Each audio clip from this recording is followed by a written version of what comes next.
On a dark February morning in 2021, a 911 dispatcher's routine was shattered by a frantic call from a young teenage girl. The voice on the other end trembled with panic as she blurted out, "I just killed my sister." The girl was 14-year-old Claire Miller, standing alone on her front porch, desperate for the police to arrive. Her small hands, drenched in blood, reached out, waving down officers as they pulled up to the quiet, snow-covered house in Manheim Township, Pennsylvania. Blood smeared across the pristine snow hinted at her futile attempts to cleanse her hands in the frozen water. It was a scene of chilling contrast: the innocence of youth, the stark quiet of the snowy morning, and the horror of what had just unfolded inside the Miller home. For Claire's family and friends, this nightmare would reveal twists and tragedies that seemed too bizarre to be real. This is the story of the Miller family, a family that appeared, from the outside, to be an embodiment of suburban success and stability. Mark and Marie Elena Miller had raised their two daughters in a one-story ranch-style home nestled in an affluent neighborhood. Their youngest, Claire, was a ninth grader at the prestigious Lancaster Country Day School. Meanwhile, Helen, her 19-year-old sister, had her own unique challenges and gifts. Born with cerebral palsy, Helen relied on a wheelchair for mobility, yet her physical limitations did nothing to dim her spirit. By all accounts, she had a warmth and humor that lit up any room. A talented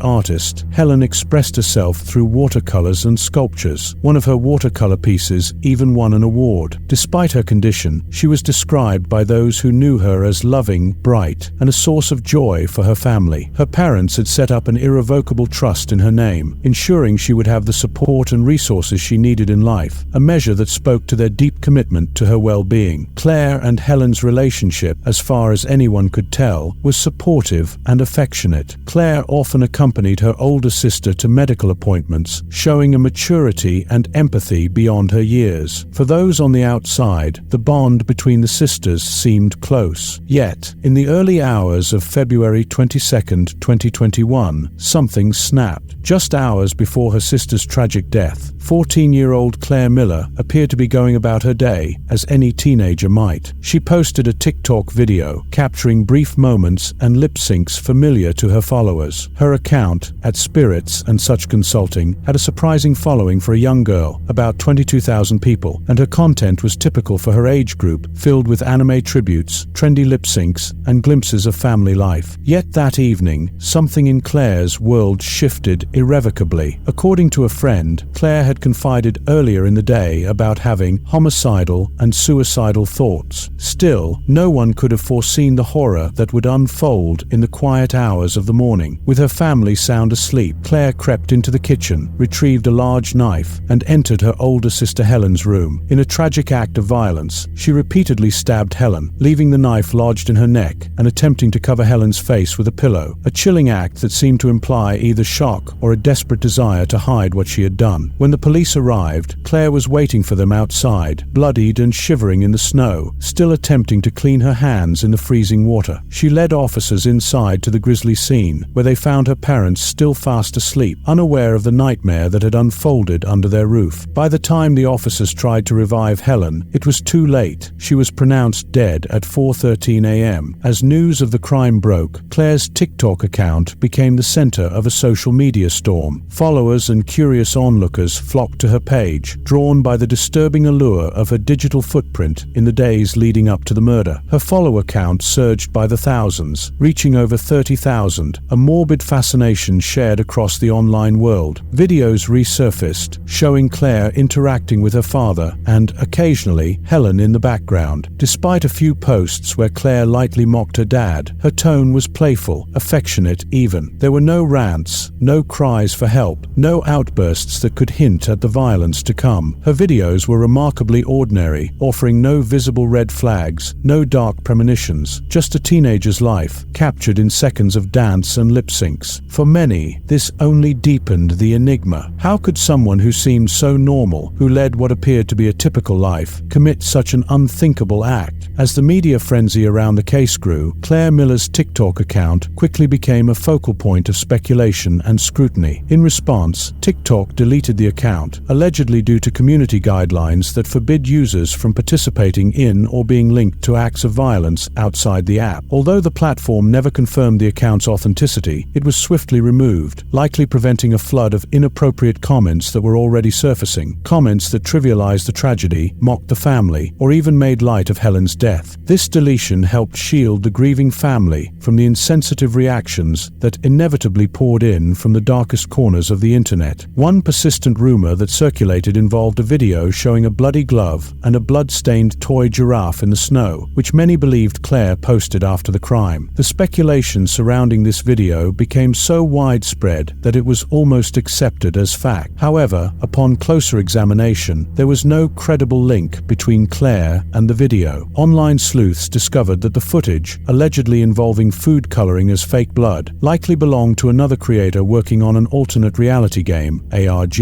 Some sources claimed that Claire had only reposted it from this other creator, while others insisted that it emerged after her arrest, making it impossible for her to have shared it herself. None of the official reports or reliable sources mentioned Claire wearing gloves, and officers at the scene described her attempting to wash her bare, bloodied hands in the snow. This misinformation only fueled unnecessary speculation, diverting attention from the true events of that tragic night. Following her arrest, Claire faced the harsh reality of Pennsylvania's legal system, which mandates that minors charged with murder are tried as adults, regardless of their age. This law led to Claire being publicly named, her status as a 14-year-old offering no legal shield or juvenile protections typically afforded to minors. The decision stirred considerable debate. Many questioned the appropriateness of trying such a young girl as an adult. Claire's defense attorney, Robert Byer, argued that her case should be handled in juvenile court, emphasizing her age and lack of full cognitive development. As the case against Claire Miller moved forward, her defense team explored the possibility of an insanity plea, a difficult path fraught with complex legal criteria and requiring more than a mere assertion of mental instability. If successful, this plea could open the door to treatment-focused rehabilitation rather than strict punishment, but it would be a steep uphill battle. Pennsylvania's laws on violent crimes committed by minors are strict, and with Claire being tried as an adult, she could face life in prison or even, though unlikely, the death penalty. The very notion of a 14-year-old facing such severe consequences was controversial, sparking debates on accountability, age, and mental health. Claire's defense attorney, Robert Byer, continued to argue for her case to be tried in juvenile court, which could lead to more accessible psychological treatment and rehabilitation services. Services Claire's supporters believed were crucial given her fragile mental state at the time of the crime. Amidst the legal debates, questions about Claire's possible motives surfaced, with speculation intensifying around her relationship with her sister, Helen. Some theories suggested that Claire may have been burdened by her role in Helen's life, possibly feeling a sense of parentification if she had been expected to assist with Helen's care. While there was no public evidence that Claire's parents had placed these responsibilities on her, such dynamics are not uncommon in families with a disabled member, and the pressures can be profound. Still, others questioned whether Claire harbored jealousy toward Helen, speculating that perhaps the additional attention Helen received due to her disability left Claire feeling overlooked or resentful. This sentiment resonated with some people familiar with the unique struggles of having a disabled sibling. They acknowledged the emotional toll, even if it in no way justified Claire's action. Another possible red flag emerged from a friend's account, claiming Claire had confessed to having suicidal and homicidal thoughts shortly before the crime. If true, this may point to a severe, unaddressed mental health crisis, one that tragically escalated beyond anyone's control. But for Helen, a young woman described by all who knew her as kind and full of life, the consequences were irreversible. Her story is a painful reminder of how, when mental health issues are ignored or mismanaged, they can have devastating effects on those least deserving of harm. The complex family dynamics, mental health concerns, and the societal tendency to sympathize with perpetrators in cases involving disabled victims make this tragedy all the more heart-wrenching. Above all, it's Helen's memory that remains central, her life and light extinguished too soon. As Claire's case progresses through the court system, the search for answers continues. Whatever the outcome, Helen deserved more from those closest to her, and the senseless loss is one that will haunt her family, community, and those captivated by this tragic case.